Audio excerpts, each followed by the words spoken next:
Well, we want to talk matters to do with cybersecurity, and joining me right now on set, we have Bright Gameli, who is from Internet Solutions.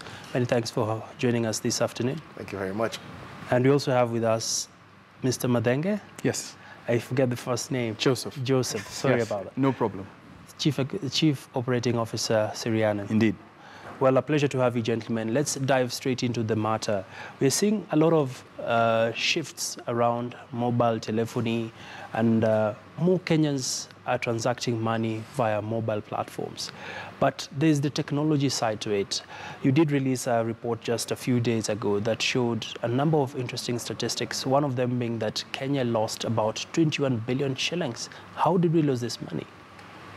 Well, the avenues of loss are extensive, primarily through the platform that we're using in terms of doing our transactions. In the speed of trying to make sure that we stay connected and ahead, the security controls around protecting that platform have been left behind. And as a result, we are seeing a lot of these losses. All right. And for you, Bright, of course, as companies make these losses, Yes. the IT guys, where are they in this whole conversation? There has been a lot of conversation about it, and they are trying to make strides and trying to change the way they do things. Typical example is to the mobile application developers. They usually do the things, they develop applications the same way, but they need to now incorporate the customer also into the way they do things, that they are actually protected when they release a platform. I'll give a case in point. Let's give a typical example of a mobile banking solution. So that mobile banking solution, is the bank making sure that this mobile banking application is safe, is keeping the customer's data safe, or are they transacting on a secure platform? So this the thing is, the stakeholders are all different, and everybody has to take charge of it. All right. Yeah. Speaking about taking charge, Madenge, and just paint for us a picture of the report when it comes to the targets by the cyber hackers, if I may call them that. Which entities are most exposed, and what does the report say about this? So financial services, financial institutions obviously form the largest target by nature of what they do. They are the custodians or the primary repositories of where money is stored. Following closely behind that, according to our research, is government institutions, who too are providing services to citizens, and they too incurred a significant loss during the year in focus. And then followed closely behind that is the telecommunications. We are moving from traditional bank, brick and mortar, to do our banking through mobile platforms. And accordingly, the losses do follow that. All right. So should we change our approach when it comes to conducting services with banks, and how can banks perhaps strengthen their systems internally to avoid being exposed? So we recommend two things to occur. Number one, it's most important for the end user to be very cognizant of the platform on which they transact their businesses, to be able to be cognizant that the anonymity which these technology platforms provide also provide a vector on which malicious actors will attack. The banks and the financial services providers too are obviously interested in providing the services, but putting the controls even as we advance the technologies and roll them out is absolutely critical. All right. From being able to track the source of a transaction all the way through to the very end, and to be able to affirm the authenticity of whoever is transacting. And Bright, talk to us about the role that we can continue to play in the tech space, especially when it comes to proactive approach rather than reactive. Yeah. Because this is usually the story where someone says, hey, my account has been hacked or something. Yeah. How should organizations also perhaps look at how best can we handle this? Yeah. So right now, organizations try to look at cybersecurity as as an IT job or as a cybersecurity department job. It's not. It's everybody who works at the organization is potentially vulnerable. Why do I say that? Because the thing is, if you actually compromise just one person in the organization, the whole company gets to be compromised, because hackers have various ways to actually move around the entire organization. There are so many times you see the board level they shoot down budgets because they're like, look, we've not been hacked in 5 years. Why do you think we're going to be hacked in the next few months? Forgetting they can be attacked at any time. Hackers don't have a time to attack. They take anyone who falls within their scope. So business impact analysis or analysis never gets to be done. They don't know how much they're probably going to lose if they should spend less amount in trying to tackle cybersecurity situations. I usually say people need to look at people, processes, and controls. If you try to take those three elements, it helps you to actually address the confidentiality, integrity, and availability of cybersecurity situations in organizations.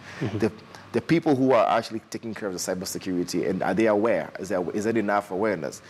The processes that you follow to make sure that whatever you are actually giving out to your customers or whatever process you are using to follow are actually up to standard. Then the controls you put in place to make sure that, you know what, these are the ways we are supposed to do things, not do 50% and leave the other 50% for somebody to do later. All right. Yeah. And Madenge, looking at this context right now where we already have organizations exposed, walk us through some of the categories or how you would classify the threats and which, in order of priority, are the most, should I say, common that organizations face. Yes. As you also give us your closing thoughts around moving the conversation forward where companies can scale up financing the IT units so as to ensure that they have processes that are watertight. So our report is available online on our website, which is www.sirianu.com. Has both the Africa report as well as something specific to the Kenyan market. Outlines top 10 priorities that we should focus on, beginning with control of the database, which is where the crown jewels, where all the critical data is stored for organization. Organizations need to begin by protecting that and then working their way outwards in terms of recognizing who has access to the data, keeping close tabs to the privileged users, getting an understanding of what type of risks would their specific organization depending on the sector. If you're in financial service, your threats would be different than those in insurance, would be different from those in the telco, and so on and so forth. And then working your way backwards so as to be able to put in place the controls that reflect the assets that you're trying to protect, at the same time without necessarily impeding the fast dynamic growth of business. Because at the end of the day, it is a business. At the end of the day, you are trying to deliver a service, and protecting that should be part and parcel of good business practice. All right, many thanks, Madenge. Right, what are your closing thoughts on internet safety? Internet safety goes, it's really wide, and there are various areas of elements that people need to be specialized in. The skill set, the skill gap in the country right now is really, really big. So if you can't have an in-house cybersecurity team, outsource that to a company that can do that. That's what we both are in the business to do, actually, that we can actually safeguard certain things that you can do. And to say that security is usually an afterthought, this has to be taken as a way that people need to take it from the word go. Try to do a gap analysis of your entire system and business. Try to see build a risk profile out of all the gap analysis that you find. Then you can actually even know that out of this risk profile, this is the kind of budget that I have that I can fix A, B, C, D. You don't have to buy anything that everybody is buying. This table right here cannot fit in another room. A chair cannot fit in another place because different environments calls for different kind of solutions. So don't rush to go buy solutions or go for products that you're not sure about. Have that, and then you have a plan. Having a secure cybersecurity roadmap gives you a plan to say that in the next 6 to 1 year, these are the things that I can do.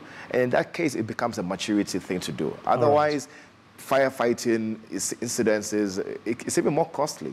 Because, if you tell a cybersecurity engineer or forensic person, say, come find out what happened to my system or my network or my organization, they will charge you twice the amount. They'll be charging you per minute. So do you want to be proactive or reactive to cybersecurity? So I would say it's usually cyber resilience. We should be looking at resilience more than cybersecurity. All right. Yes. Great place to end the conversation. Many thanks, gentlemen. Thank you very much. Appreciate your thoughts on this. And of course, we'll be moving the conversation forward also on social media. Feel free to continue tweeting. Remember to use the hashtag KTN Business.